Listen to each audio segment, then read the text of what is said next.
Good morning, everybody. This is your Core Bites number 69. Please make sure you make corrections on your paper. And here is a really good review of prime and composite numbers. And no, I did not plan it like this. It just kind of happened. But so let's look at each one and see what they would be. So 15 would be a composite number because you could do 1 times 15. You could do 3 times 5. So that's 2 or more factors, right? So then that would be composite.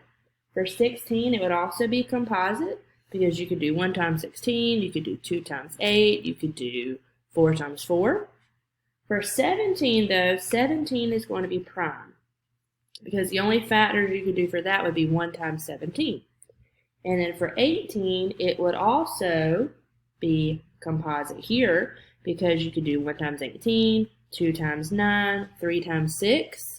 So just remember, you've got to remember the difference between prime and composite numbers.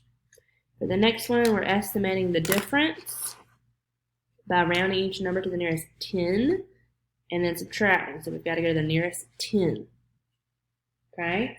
So to do that, you look at your ones place, move over to your tens place, ones place, tens place, and then so the 7's going to tell the 9 to round up, so that's going to bump both of those up, so that's going to end up being 8,480, and then the 4 is going to tell the 0 to stay the same, so it's going to be 7,800 because it stays the same and that becomes a 0.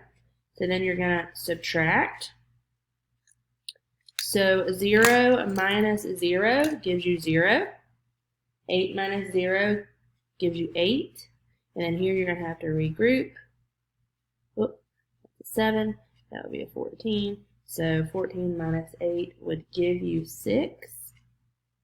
So your answer would be 680. Okay? For your next one, we've got to write 800ths as a decimal.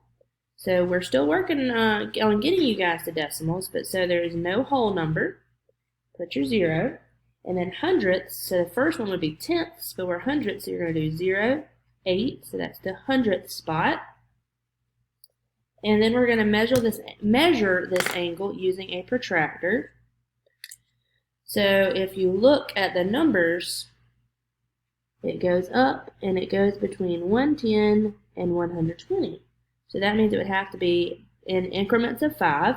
So the angle right there would be 115 degrees.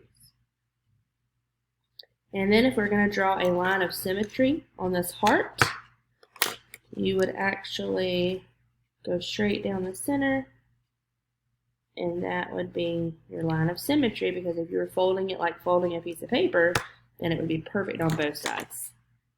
Okay guys, so make your changes.